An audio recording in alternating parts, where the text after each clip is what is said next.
بھائی نے فرمایا کہ کوئی فوت ہو گیا ہے تو یہ خواب میں اسے دیکھنے کی دعا کرنا کیسا ہے، اور کوئی عمل بتا دیں کہ اسے دیکھا جائے۔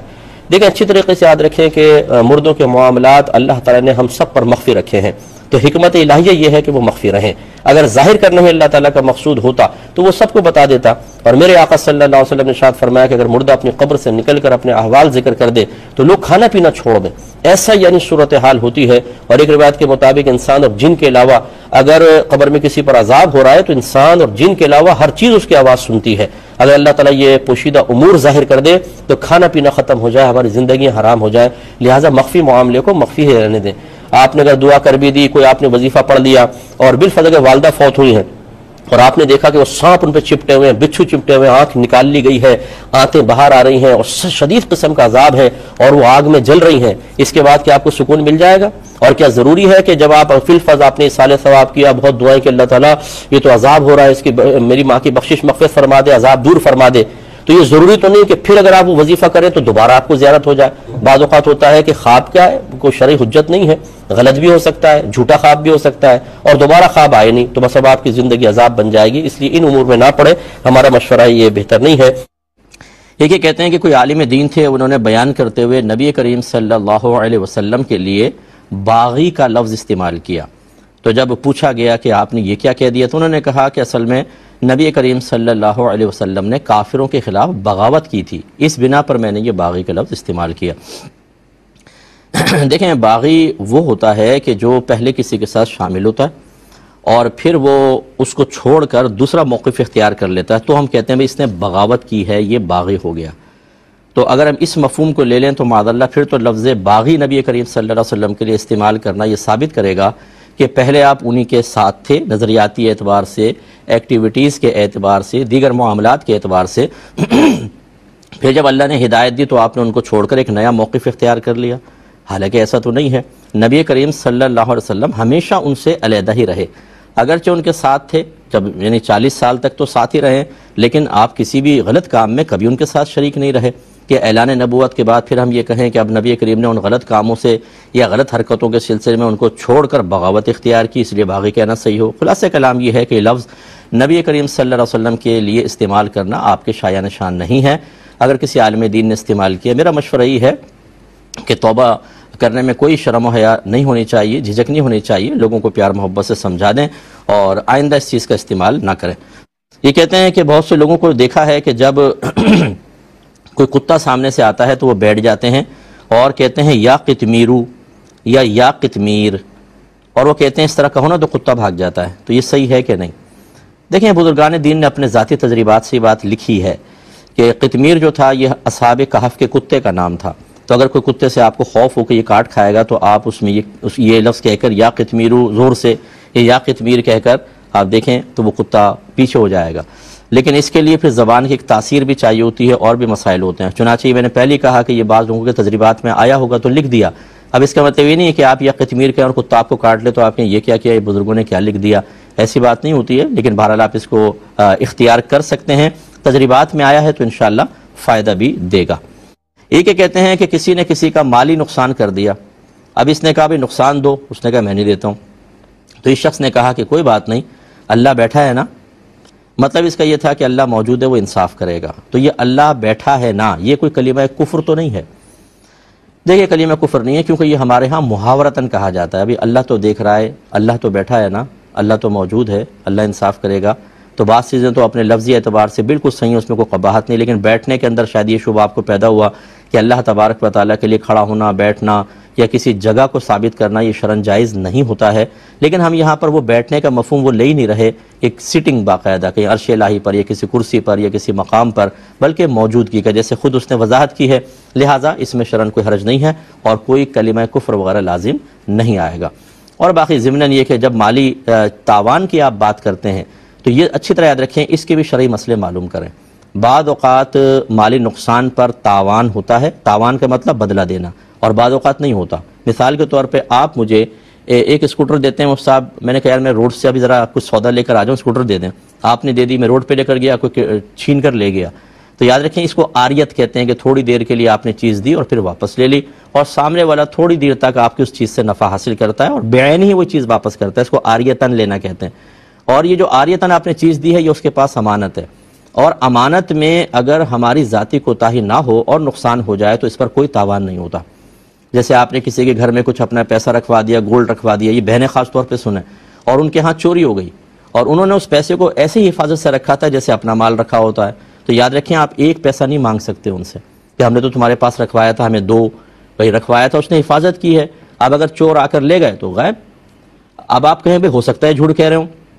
جھوٹ کہہ رہے ہوں تو سب سے پہلے تو آپ وہ شخص چونکہ اقرار کر رہا ہے کہ بھی امانت تو تھی لیکن ضائع ہو گئی، اگر آپ کہتے ہیں جھوٹ بول رہا تو آپ گواہ پیش کریں، اور گواہ آپ کے پاس نہیں ہے تو اس سے قسم کھلوا لیں۔ زیادہ سے زیادہ یہ ہے کہ اچھا تم خدا کی قسم کھاؤ کہ چوری ہو گئی، اگر وہ قسم کھا لیتا ہے تو بس پھر وہ بری الذمہ ہے۔ پھر بھی اگر جھوٹی قسم کھائی تو یاد رکھیں اللہ دنیا میں بھی آپ کو اس کا بدلہ دے گا، اور ڈے آف ججمنٹ میں تو آپ کو یعنی قیامت کے روز تو اس کا بدلہ دلوائے گا، لیکن یہ شرعاً جائز نہیں۔ اب دیکھیں یہ بھی ایک مالی تاوان کی صورت بنتی ہے لیکن یہ حقیقتاً شرعاً ہے ہی نہیں، تو اس لیے میری گزارش یہ ہے کہ جب آپ یہ سمجھتے ہیں کہ فلاں نے میرا نقصان کیا اور اس کے کوئی یہ تاوان دے، کچھ اس کی چٹی بھرے، تو پہلے آپ معلوم کر لیں، پینلٹی لینے سے پہلے معلوم کریں۔ اور باہر کے ملکوں میں تو خاص طور پہ مجھے بتایا کہ جی ایکسیڈنٹ ہو جاتا ہے تو وکیل جو ہوتا ہے وہ زیادہ پاؤں پہ پلاسٹر وغیرہ چڑھوا لیتے ہیں اور دیگر معاملات کر لیتے ہیں اور زیادہ پیسے اینٹھ لیتے ہیں ان سے سامنے والے سے، کیونکہ وہاں کیسز خطرناک بن جاتے ہیں تو زیادہ پیسے۔ یاد رکھیں یہ جو آپ کر رہے ہیں دھوکہ دہی اور اس طرح کر رہے ہیں، اس پہ بہت شدید آخرت کے اندر آپ کو حساب و کتاب دینا ہوگا۔ اللہ تعالیٰ عمل کی توفیق عطا فرمائے۔ ایک پوچھا تھا کہ یہ اعضا کی ڈونیشن کرنا کیسا ہے، بعض لوگ وصیت کر جاتے ہیں تو اس وصیت کو پورا کرنا چاہیے کہ نہیں؟ دیکھیں سب سے پہلے یاد رکھیے کہ بغیر سخت ترین ضرورت کے آپ اپنے جسمانی عضو کو کسی کو نہیں دے سکتے، اور سخت ضرورت میں بھی اس وقت دے سکتے ہیں جب خود آپ کے جان جانے کا اندیشہ نہ ہو۔ اس کی اصل جو ہے وہ ماں کا دودھ پلانا ہے، کہ چونکہ بچے کی ماں کا دودھ اول غذا بنتی ہے اور 2 سال تک شریعت کے حکم کے مطابق حولین کاملین قرآن میں بیان ہوا بچہ جو ہے وہ ماں کے دودھ سے فیض حاصل کرتا ہے، تو اس لیے ماں اپنے اس جسمانی عضو کو بچے کو دے سکتی ہے، اور جیسے ہی 2 سال پورے ہوتے ہیں حکم اصل کی طرف لوٹ آتا ہے۔ اس کے بعد ماں بھی اپنے بچے کو دودھ پلائے گی تو حرام ہوگا، جس سے واضح ہو گیا کہ اپنے جسمانی عضو سے نفع نہیں دے سکتے بلا ضرورت، اور ضرورت ہو تو دے سکتے ہیں۔ بس اسی کی روشنی میں اب دیکھ لیں، اگر کوئی مثال کے طور پہ آپ کے 2 گردے ہیں، ڈاکٹر کہتا ہے ان کے گردے فیل ہو گئے، آپ ایک دے دیں گے، آپ بھی کو کچھ نہیں ہوگا اور اس سے گزارا ہو جائے گا، اب ایک گردے ڈونیٹ کر سکتے ہیں۔ اسی طریقے سے خون ہم ڈونیٹ کرتے ہیں، اور اسی طریقے سے بعض اوقات پتا ہوتا ہے، پتا کاٹ کر کسی کو لگا دیا جاتا ہے، یہ جگر کو کاٹ کے لگا دیتے ہیں، اور اس کی خاصیت یہ ہے کہ یہ آپ کے اندر دوبارہ بڑھ جائے گا اور اس میں اگر تھوڑا لگائیں گے وہ پورا ہو جائے گا، اس کی بھی اجازت ہوگی۔ اس کا مطلب یہ ہوا کہ جو آنکھوں کی ڈونیشن ہے اس میں کوئی ایسی ضرورت نہیں ہے، ضرورت وہاں ہوتی ہے کہ اگر نہیں دیں گے تو مر جائے گا۔ اب آنکھوں کے اندر ایسی کوئی مسئلہ نہیں ہے تو لہٰذا یہ آپ نہیں دے سکتے، اور اگر کوئی کہے کہ یار مر ہی رہے ہیں اچھا چلو دے ہی چلے جائیں، تو آپ اس کے مالک نہیں ہیں۔ یہ بالکل ایسا ہے جیسے آپ مرتے ہوئے وصیت کر جائیں کہ میرے پڑوسی کا مکان فلاں کو دے دینا، اور آپ فوت ہو گئے تو بھائی پڑوسی کا مکان آپ کیسے دے سکتے ہیں؟ اسی طرح جسمانی اعضاء کے ہم مالک نہیں ہیں، جس کی سب سے بڑی دلیل تو وہی ہے جیسے میں نے عرض کیا کہ ماں بھی 2 سال کے بعد بچے کو دودھ نہیں پلا سکتی، اگر وہ مالکہ ہوتی تو چاہے 5 سال تک پلائے، بعض بچے 2 سال میں دودھ نہیں چھوڑتے۔ اور اسی طرح پھر خودکشی حرام نہ ہوتی، اپنے آپ کو ہلاک کر دینا، ختم کر دینا، بھئی میں ہوں میری جان ہے، میں مارنا چاہوں مار لوں، اگر یہی اصول ہوتا تو پھر تو خودکشی بھی حلال ہوتی، لیکن شریعت نے حرام رکھی ہے۔ اس لیے اپنے ذہن کو استعمال کرنے کے بجائے شریعت کے تقاضوں کے مطابق عمل کرنا چاہیے۔ خلاصہ کلام یہ ہوا کہ اگر کسی نے غلط وصیت کی ہے اس کی وصیت پر عمل نہیں کریں گے، ہاں اگر وہ صحیح وصیت کر کے گیا ہے اور اس کے اعضاء سے کسی کی جان بچ سکتی ہو تو بس پھر اس میں گنجائش نکلے گی۔ یہ تو مرنے کے بعد اور زندگی کے اندر اس کی زندگی کو بھی دیکھیں گے کہ بھئی ایسا نہ ہو کہ آپ کسی کو 2 گردے آپ نے دے دیے تو پھر کیا ہوگا، آپ کا انتقال ہی ہونا ہے، یا بلڈ پہلے آپ اتنے کمزور ہیں ڈاکٹر نے کہا تمہاری 1 بوتل بھی نکالی تو تم ہی دار فانی سے کوچ کر جاؤ گے، اور انسان پھر بھی خون دے رہا ہے تو یہ غلط ہوگا، اس میں ذرا خیال رکھیں۔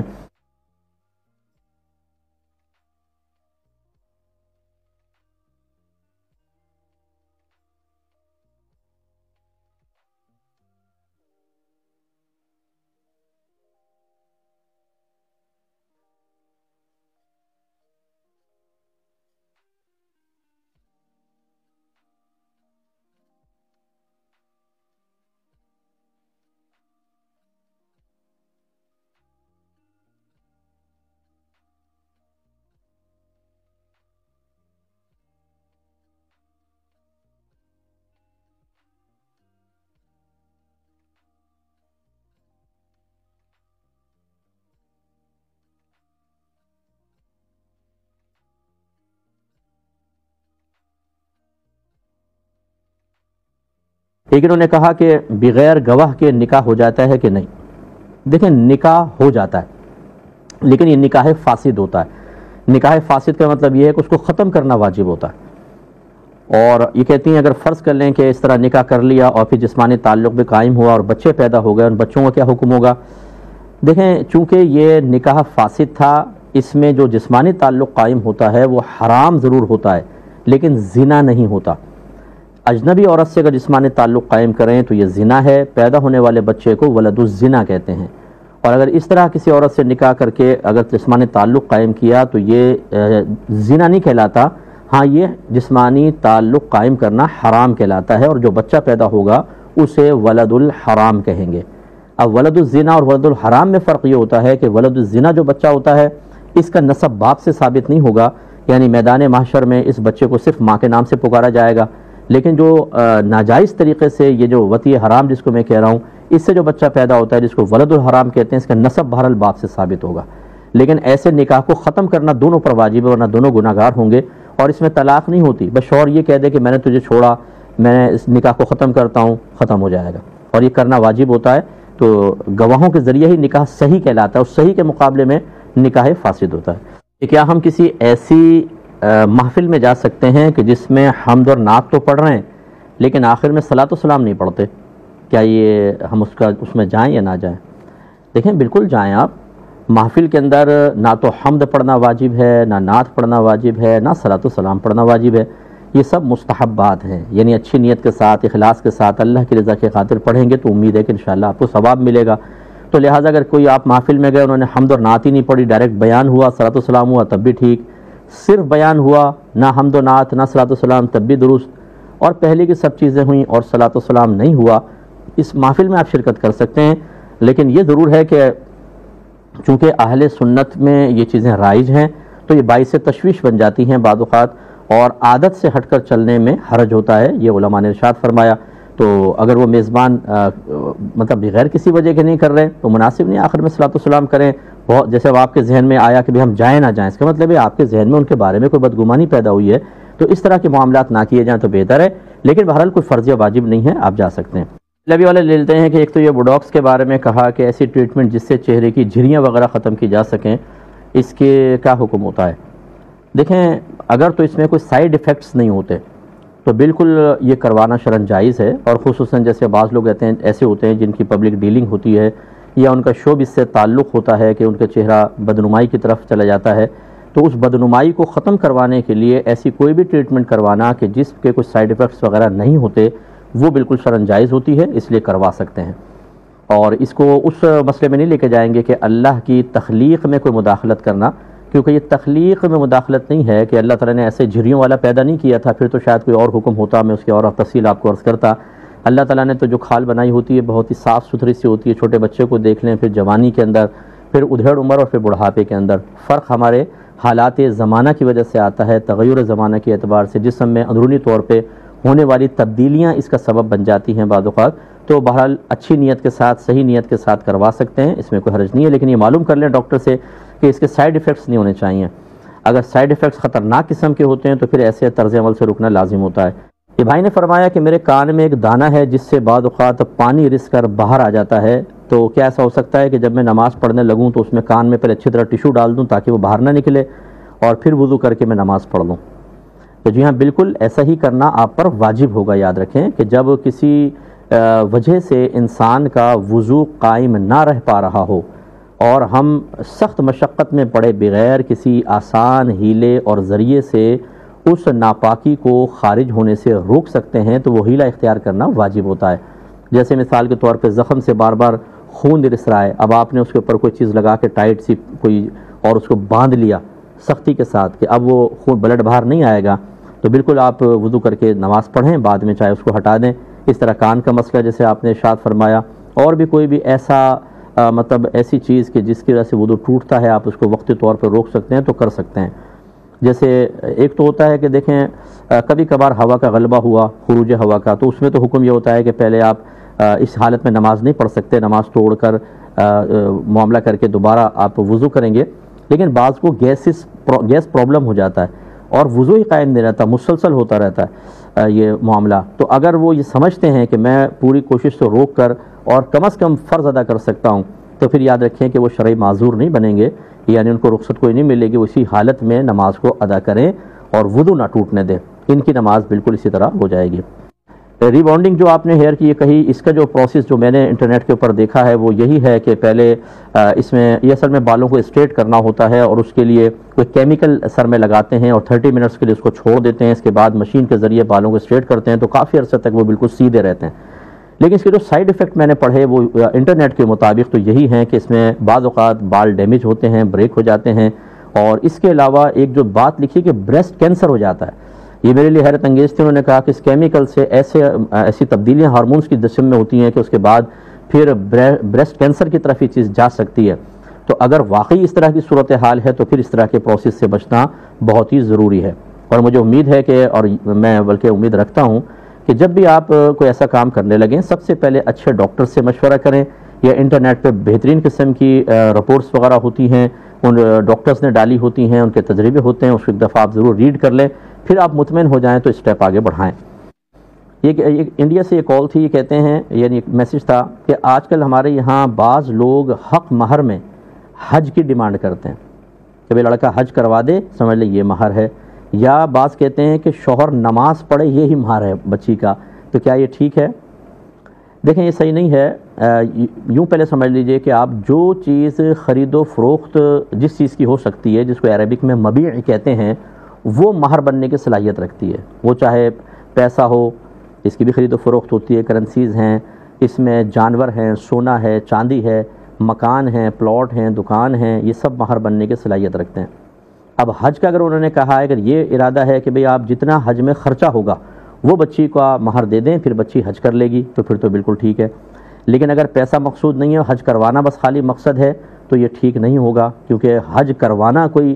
خرید و فروخت کی چیز نہیں ہے۔ اسی طریقے سے شوہر نماز پڑھے بس یہی مہر ہے، لازم بات ہے کہ نماز کا پڑھنا کوئی مال تو نہیں ہے کہ جس کی خرید و فروخت ہو، تو یہ بھی مہر بننے کی صلاحیت نہیں رکھے گا۔ اور یہ یاد رکھیں کہ اگر کسی ایسی چیز کی کنڈیشن لگا دی کہ جو مہر بننے کی صلاحیت نہ رکھے، نکاح ٹھیک ہو جائے گا، لیکن اب اس لڑکے پر مہر مثل لازم ہوگا۔ مہر مثل کا مطلب یہ ہوتا ہے کہ لڑکی کے خاندان میں اسی لڑکی کے اوصاف جس لڑکی کے اندر ہے ان کا جو مہر مقرر ہوتا ہے وہ مہر مثل کہلاتا ہے، وہ اس لڑکی کا بھی ہوگا۔ اس لڑکی کی مثل سے مراد اگر یہ خوبصورت ہے، پڑھی لکھی ہے، جوان ہے، اور پہلے سے کہیں مطلب شادی وغیرہ نہیں ہوئی، جیسے بیوہ ہوتی ہیں، مطلقہ ہوتی ہیں، ایسی نہیں کنواری بچی ہے، تو اس طرح کے اوصاف کی حامل جتنی خواتین کا مہر ان کے خاندان میں مقرر ہوتا ہے وہی خود بخود اس بچی کا ہو جائے گا۔ فرض کر لیں وہ 20,000 ہے تو 20,000 ہو جائے گا۔ تو یہ یاد رکھیں کہ جب مہر بالکل مقرر نہ کیا جائے یا کسی ایسی چیز کو مہر مقرر کر دیا جائے جس کو شریعت مہر نہیں مانتی، تو مہر مثل کی طرف جاتے ہیں، لہٰذا مہر مثل دینا ہوگا۔ ایک کویسچن تھا کہ ایک مرحوم شخص کے گھر والے لوگوں سے صدقہ طلب کر رہے ہیں، بھئی ہمیں دو تھوڑا سا، کیوں؟ تاکہ ہم اس کی طرف سے عمرہ کر سکیں۔ یعنی اور کوئی اصالِ ثواب کی صورت نہیں ہے، اپنے عمرے کے چکر میں لوگوں کو اس طرح پاگل بنانا کہ جی ہمیں دے دیں تاکہ ہم اپنے مرحوم کی طرف سے عمرہ کر سکیں۔ یاد رکھیں یہ اس طرح آپ اگر گھر میں کوئی قرآن خوانی رکھوانے کے لیے بھی پیسے لیتے نا، تب بھی شرعاً جائز نہیں تھا، کیونکہ نہ مردے کی طرف سے عمرہ کرنا کوئی فرض یا واجب ہے، نہ آپ کا قرآن خوانی کروانا پیسے کے ذریعے کوئی واجب ہے، آپ ویسے بیٹھ کے قرآن پڑھیں، ثواب پہنچائیے۔ اس میں کسی سے طلب کرنا یہ شرعاً بالکل غلط ہے، یہ بلا ضرورت طلب کرنے میں آئے گا۔ اور نبی کریم صلی اللہ علیہ وسلم نے ارشاد فرمایا کہ جو بغیر ضرورت کے کسی کے سامنے دست سوال دراز کرے وہ بروز قیامت اللہ تعالیٰ کی بارگاہ میں اس طرح آئے گا کہ اس کے چہرے پر گوشت نہیں ہوگا۔ تو اس لیے یہ مانگا تانگی کی عادتیں ختم کریں، اور اس میں عمرے کا لفظ کہہ کر لوگوں کو ایموشنلی بلیک میل کرنا کہ جی دیکھیں ہم تو عمرے کے لیے کر رہے ہیں تاکہ اس شخص کو ثواب پہنچے، شریعت اس کی بھی آپ کو اجازت نہیں دے گی۔ اور جتنے لوگ ہمیں سن رہے ہیں، خدا را اس قسم کی چیزوں میں پیسے مت دیا کریں۔ آپ دیتے ہیں تو سامنے والے کی حوصلہ افزائی ہوتی ہے۔ اب آپ یہ دیکھیں گے اگر آپ دے کر عمرہ کروا دیں گے نا، 6 آدمی آپ کے علاقے میں مریں گے، سب پیسے مانگ رہے ہوں گے، یار چلو ہم بھی لیتے ہیں، ہم بھی عمرہ کر لیں گے، اصالِ ثواب کر۔ یہی بدعتیں ایجاد ہوتی ہیں ہمارے یہاں، علماء کی طرف ہم رجوع نہیں کرتے، اپنی ننھی سی عقل کو جو شریعت کے تعلیمات سے بالکل خالی ہوتی ہے، اس کی رہنمائی سے خالی ہوتی ہے، اپنی عقل کے بلبوتے پر مدد کر رہے ہوتے ہیں اور پورے معاشرے کا بیڑا غرق کر دیتے ہیں۔ پھر یہ چیزیں آہستہ آہستہ سرایت کر جاتی ہیں ہر طرف۔ اب علماء بولتے ہیں تو علماء کی سننے کے لیے عوام تیار نہیں ہوتی۔ اللہ تعالیٰ نے فرمایا تعاونوا علی البر والتقوی ولا تعاونوا علی الاثم والعدوان، نیکی اور بھلائی کے کاموں میں ایک دوسرے کے ساتھ تعاون کرو، برائی اور زیادتی کے کاموں میں باہم تعاون مت کرو۔ اللہ نے منع کیا ہے، اس لیے ان کو بالکل مت دیں۔ اور جو ایسا کر رہے ہیں آپ بھولے پن میں شاید کر رہے ہوں گے، پتہ نہیں ہوگا، یہ آپ کے لیے شرعاً جائز نہیں، اس طرح پیسے نہیں لے سکتے آپ۔